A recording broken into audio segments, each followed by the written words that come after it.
Maneuver exercise of Bangladesh Army held in Rajbari. Army is the nation's pride and trust, says Chief Advisor Professor Mohammad Yunus.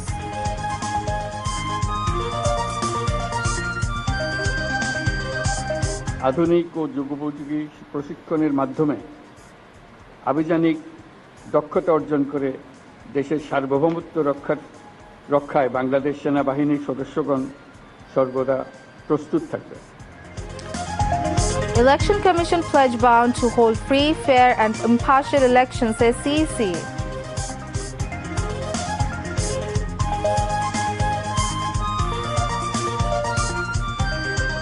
Interim government committed to create investment-friendly atmosphere to boost foreign investment, says foreign advisor.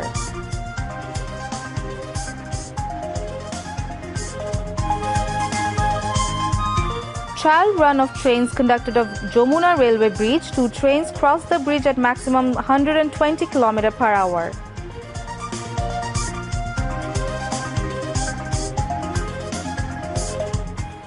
Appellate Division upholds dismissal of 4 cases against BNP's acting chairman Tariq Rahman.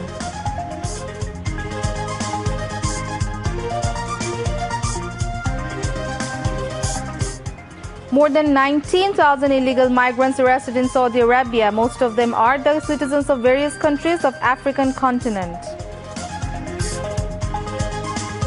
And Australia win the 5-match Test series 3-1, defeating India by 6 wickets in Sydney Test. Assalamu alaikum. I'm Tassumu Taslim, welcoming you to News at 10. You've just heard the headlines, now moving on to the details. Chief Advisor Professor Mohammad Yunus has said Bangladesh Army is the pride and trust of the nation. He said this after observing the maneuver exercise of an infantry brigade at Rajbari military training area today. Professor Yunus said Bangladesh Army should acquire the operational skills through modern and time-befitting training and keep its members ready for war to protect the country's sovereignty. Training of the army members must be realistic to achieve operational skills, courage and professionalism, he added. সেনাবাহিনীর মূল লক্ষ্যই হলো বিজয়ী হওয়া, দেশকে রক্ষা করা সকল পরিস্থিতিতে। বলা যাবে না এটা এখন বর্ষার দিন, এখন আর পারবো না, এখন বেশি গরম, এটা পারা যাবে না, বলার উপায় নেই। যে কোনো মুহূর্ত যে অবস্থায় আছে না কেন প্রয়োজনে যুদ্ধে ঝাঁপিয়ে পড়তে হয় পূর্ণ সাহস এবং প্রস্তুতি নিয়ে। সেটারই একটা মহড়া হলো প্রস্তুতি হিসেবে ভবিষ্যতে বাস্তব যুদ্ধে আমরা আমাদের যা করতে হবে সেটার একটা প্রস্তুতি, যাতে এটা ক্রমাগতভাবে আমরা প্রতি মুহূর্তের জন্য প্রস্তুত থাকতে পারি সেটার জন্য, এবং ক্রমাগতভাবে এটা আরো সুন্দরভাবে গড়ে উঠবে এই আশা করছি। একজন শান্তিকামী মানুষ হিসেবে আমি বরাবরই যুদ্ধের চেয়ে শান্তির মহড়া দেখতে বেশি আনন্দ বোধ করি। তবে দেশের স্বাধীনতা ও সার্বভৌমত্বের প্রশ্নে প্রস্তুতির লক্ষ্যে সামরিক বাহিনীর এই প্রশিক্ষণ অত্যন্ত গুরুত্বপূর্ণ। আজকের এই মহড়ায় বাংলাদেশ সেনাবাহিনীর প্রদর্শিত দক্ষতা অত্যন্ত প্রশংসনীয়। এই মহড়া দেখে আমিও সেনাবাহিনী, বিমান বাহিনীর সক্ষমতা সম্পর্কে আরো আত্মবিশ্বাসী হয়েছে। ভবিষ্যতে সশস্ত্র বাহিনীর এই সক্ষমতা আরো আধুনিকায়নের জন্য আমরা কাজ করে যাব। প্রশিক্ষণে সর্বোত্তম কল্যাণ এই মন্ত্রে উদ্বুদ্ধ হয়ে আধুনিক ও যুগোপযোগী প্রশিক্ষণের মাধ্যমে আভিযানিক দক্ষতা অর্জন করে দেশের সার্বভৌমত্ব রক্ষায় বাংলাদেশ সেনাবাহিনীর সদস্যগণ সর্বদা প্রস্তুত থাকবে। সেই লক্ষ্যে সেনা সদস্যদের প্রশিক্ষণ হতে হবে বাস্তবসম্মত। আমি নিশ্চিত বাংলাদেশ সেনাবাহিনীর প্রশিক্ষণের এই লক্ষ্যকে সামনে রেখেই এগিয়ে চলেছে। During the hour-long exercise, members of Bangladesh Army equipped with state-of-the-art weapons successfully conducted the attack exercise by creating a realistic war environment. All arms and services, including various types of most modern tanks, APCS, artillery guns, infantry, engineers and commanders of the Bangladesh Army participated in the exercise.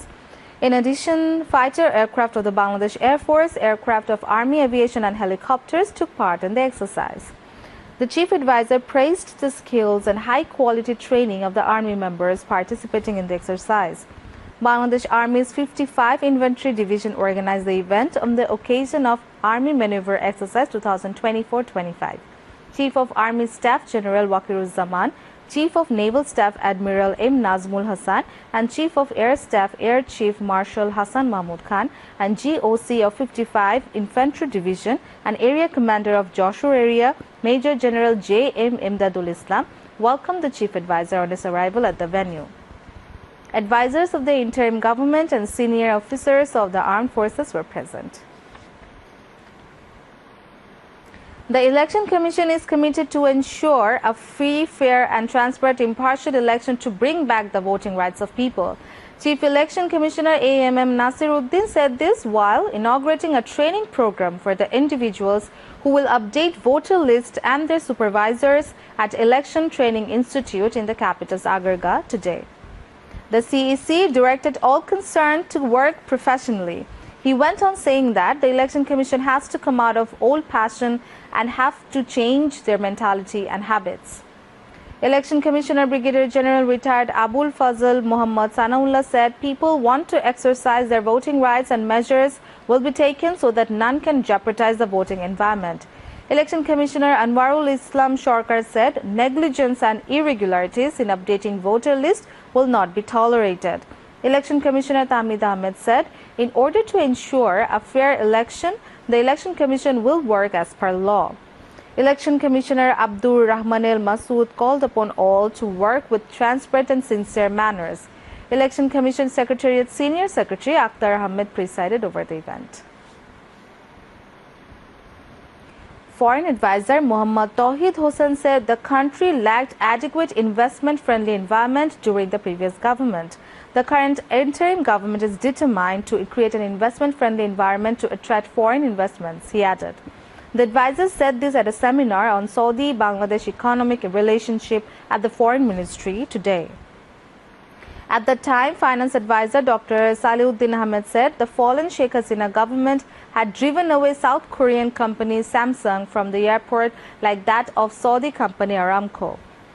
Saudi Arabian ambassador in Dhaka Issa bin Yusuf Al Duhailian said some people in Bangladesh discourage foreign investors because of their self-interest.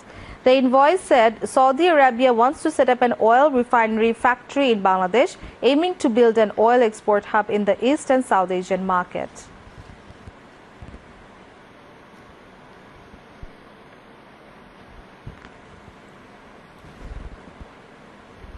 Although we have been claiming for a long time that we have the most investor-friendly atmosphere, but then in practical ground, that has not been the truth all the time. I can assure the ambassador that the present government is definitely poised towards, very positively towards this, and we are trying to make things really easy for the investors to come in. And for the Saudi Arabia, private secretariat, seaport management is there already, deep seaport. Savinco is there, and as you mentioned very rightly, Aramco was not welcome. Same story the Korean. Samsung came, and they are also not welcome. They went to Vietnam, and they are exporting more than $50 billion. আর আমাদের দেশে স্যামসাংকে airport থেকে তাড়িয়ে দিলেন, and what happened. So these are the policies that, in fact, I sometimes, because I was at one time the governor of the center, there are a lot of wrong policies taken over the past. I'm not bringing only the other corruption and other things. The wrong policies, and that's what we are now paying for that one. I'm sorry to the fact, because the challenge they are facing right now. Actually, the Saudi-Bangladeshi relationship is a multi-dimensional relationship. It's not only focusing on Hajj or manpower or AIDS, but it's a multi-dimensional relationship. It should cover trade, investment, sport, culture, tourism, and every other aspect of our relationship. Aramco, which is the biggest oil company in the world, inshallah they are willing to come to Bangladesh to build a refinery here in Bangladesh. If we are talking about the Bay of Bengal, if we have a refinery there, it will help to produce the petroleum products to Bangladesh and to the region. And if we build or make a sea lane from Chittagong to Jeddah or from Chittagong to Dammam, this will make a significant change, not only internally, but in the region.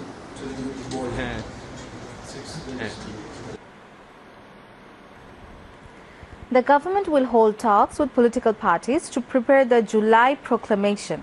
Chief Advisor's Press Secretary Shafiqul Alam said this while briefing journalists at Foreign Service Academy this evening. After holding talks with the political parties, he said the draft of the July proclamation will be prepared. About the probe into the much-talked Shagor Rooney murder, Shafiqul Alam said the probe has been reopened and evidences of the killing are being scrutinized. Mentioning that the probe into Shagor Rooney killing incident would be a tough task, the press secretary said Police Bureau of Investigation (PBI) is investigating the case and the agency has the capacity to unearth the clue behind the incident. He hoped that PBI would be able to complete its probe. Replying to a question, the press secretary said the government is hopeful of the extradition of ousted Prime Minister Sheikh Hasina from India. He said no country in the world gives shelter to a killer, and when the world will know the misdeeds of Hasina, pressure will be mounted to extradite the ousted Prime Minister. Speaking at the briefings, Chief Advisor's Deputy Press Secretary Azad Mojumdar said Bulgaria shifted its visa centers for Bangladeshis to Indonesia and Vietnam, and it has already issued visas to 22 Bangladeshi students from its missions located in Indonesia and Vietnam. Talks continue with Romania to issue visas to Bangladeshi students from its missions in Vietnam and Thailand, he said, adding that Kazakhstan has informed that it will issue visas to Bangladeshi students from its Bangkok mission. Azad Mojumdar said the Foreign Ministry also continues talks with European countries asking to shift their visa centers from New Delhi to other countries for Bangladeshis. Bangladesh Railway today conducted a trial run with trains running at full speed on the Jamuna Railway Bridge. 2 trains started to move simultaneously from the up and down lines at a speed of 60 km per hour around 9:30 a.m. The trains were then tested at speeds of 60 km per hour, then 80 km, then 90 km, 100 km, 110 km, and finally 120 km per hour. The trial run will continue till tomorrow. The mass media is engaged in flattery of the partisan politics for the last 15 years. Head of Mass Media Reform Commission Kamal Ahmed said this while exchanging views with the newsmen in Chattogram today. The commission will recommend compensating the journalists who were affected and harassed during that period, he added. Journalists representing media of Chattogram placed their various demands to the commission at the meeting. They said that it has become urgent to formulate policy to ensure salary and allowances as well as security of the journalist. The local newsmen also demanded to set minimum educational qualification for the journalist to determine qualification for publisher and editor. Speaker at the View Exchange meeting, the Media Reform Commission head Kamal Ahmed said that the prevailing anarchic situation in media sector must come to an end. He informed that the commission will formulate effective recommendations to make the media independent, strong and pragmatic, which will be implemented by the next government.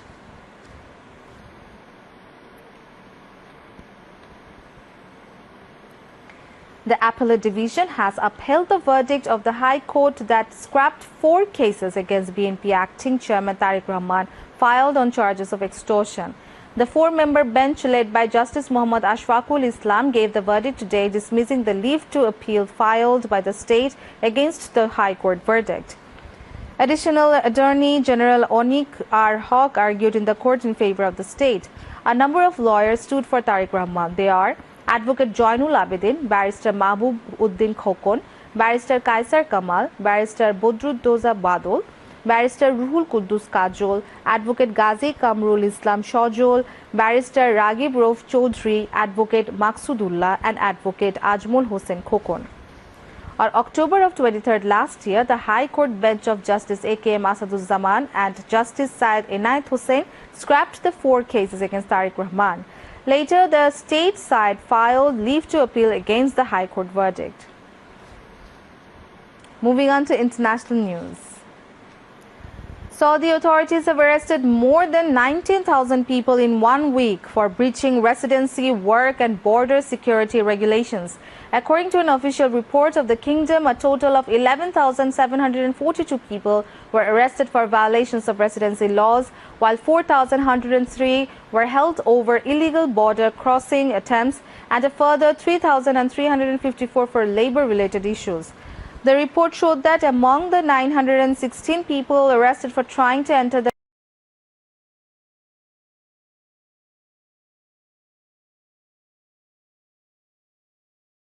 a further 101 people were caught trying to cross into neighboring countries and 11 were held for involvement in transporting and harboring violators.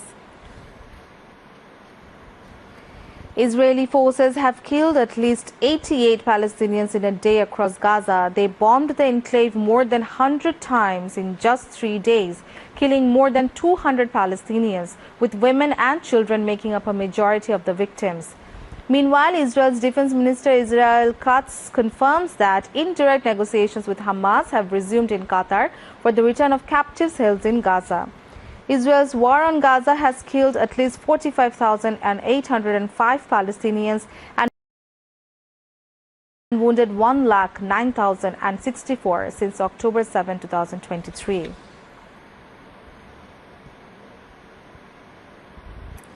The U.S. Department of State has notified Congress of a planned $8 billion arms sale to Israel, an American official has confirmed.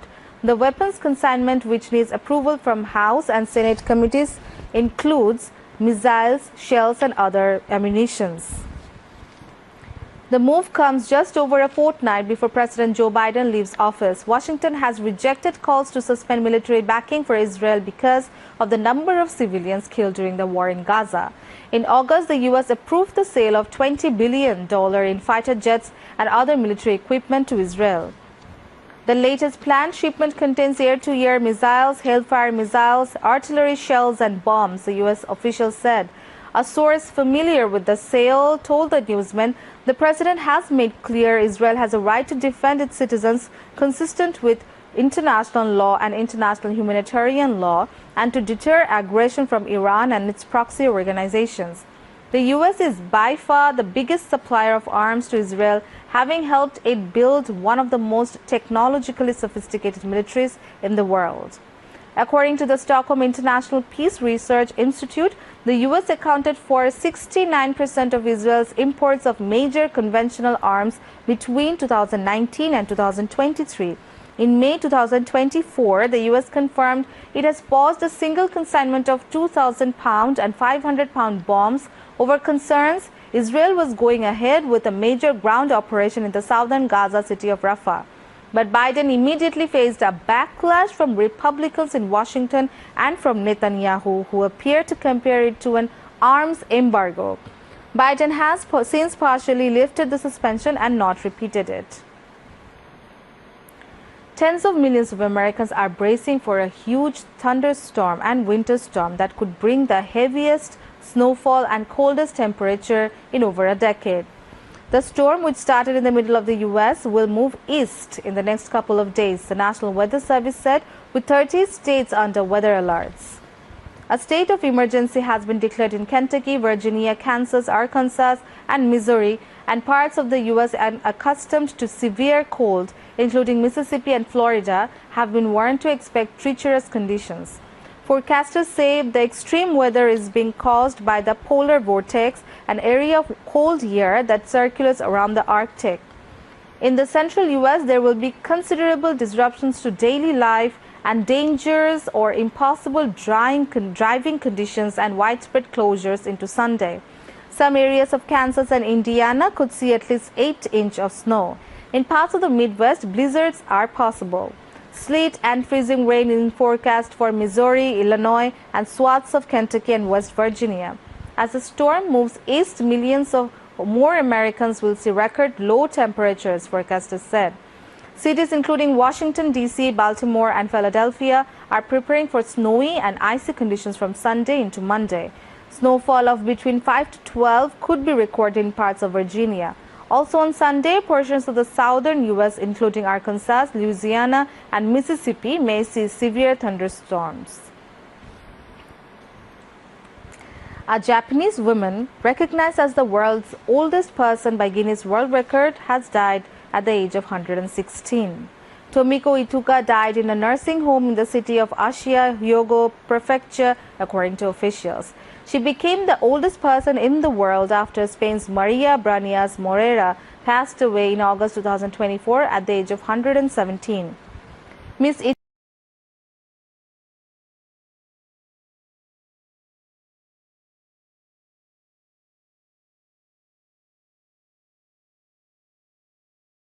in September 2024 and was presented with the official Guinness World Record certificate on the Respect for the Aged Day, which is a Japanese public holiday celebrated annually to honor the country's elderly citizens.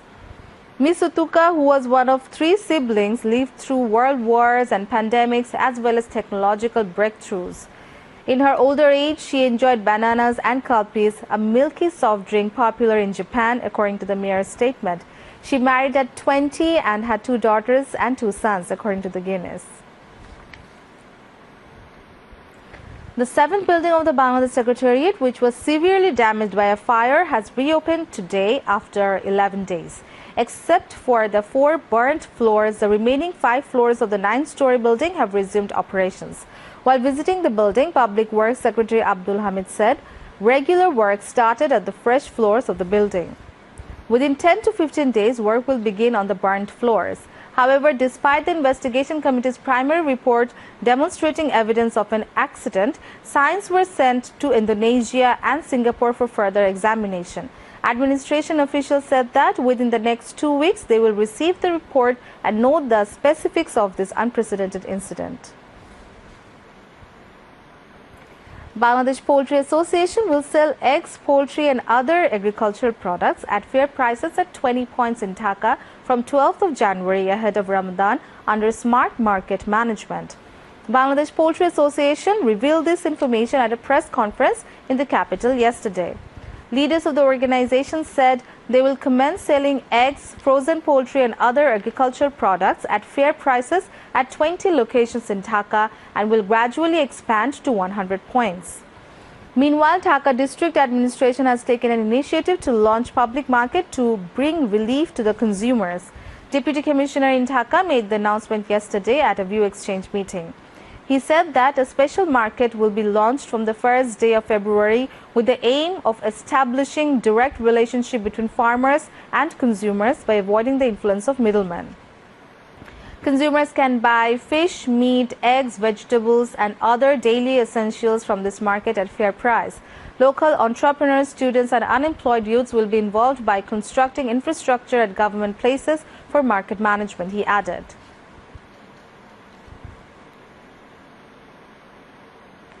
Moving on to news on weather.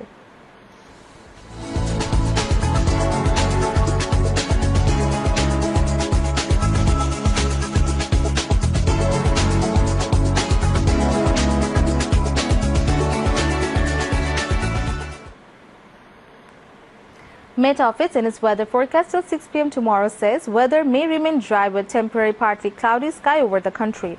Moderate to dense fog may occur over the country during midnight to morning. Air navigation, inland river transport and road communication may be disrupted temporarily due to dense fog. Night and day temperature may rise by 1 to 2 degrees Celsius over the country, said the Met Office. Moving on to news on sports.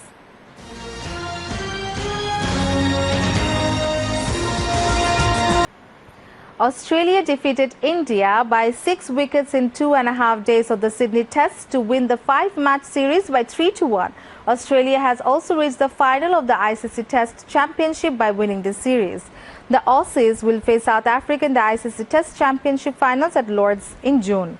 On the other hand, the Indians have been knocked out of the Test Championship as well as they missed the Border Gavaskar Trophy after 10 years. Chasing with a victory target of 162 runs in the fourth innings to win, Australia stumbled at the beginning with the bat, but the Aussies eventually reached the destination, losing only 4 wickets. Earlier, India were bowled out for 185 in the first innings and 157 in the second innings. Australia were all out for 181 runs in the first innings. Scott Boland was named man of the match. Jasprit Bumrah was adjudged man of the series. Bangladesh Premier League BPL is set to resume tomorrow after a 2-day break. Rangpur Riders will face Sylhet Strikers in the first match of the day tomorrow. The match will start at 1:30 p.m. at Sylhet International Cricket Stadium. In the second match of the day, Fortune Borishal will face Dorbar Rajshahi at 6:30 p.m. New Zealand defeated Sri Lanka by 9 wickets in the first ODI of the 3-match series in Wellington.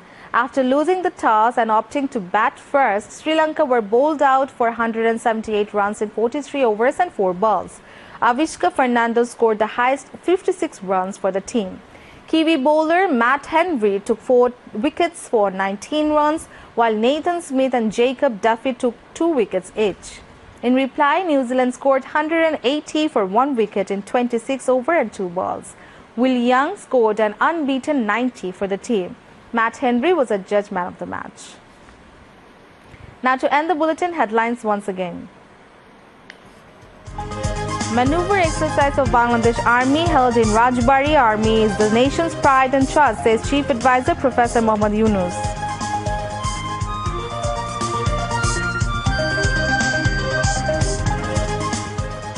Election Commission pledged bound to hold free, fair and partial elections, says CEC.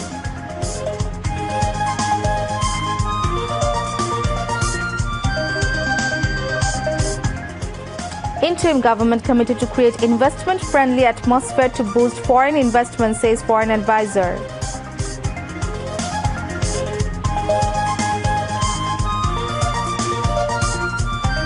Trial run of trains conducted on Jamuna Railway Bridge. 2 trains crossed the bridge at maximum 120 km/h.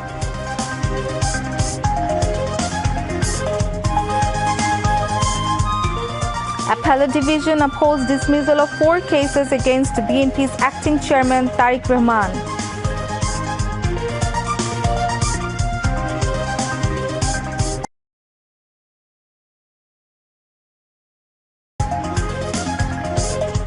More than 19,000 illegal migrants arrested in Saudi Arabia. Most of them are the citizens of various countries of African continent.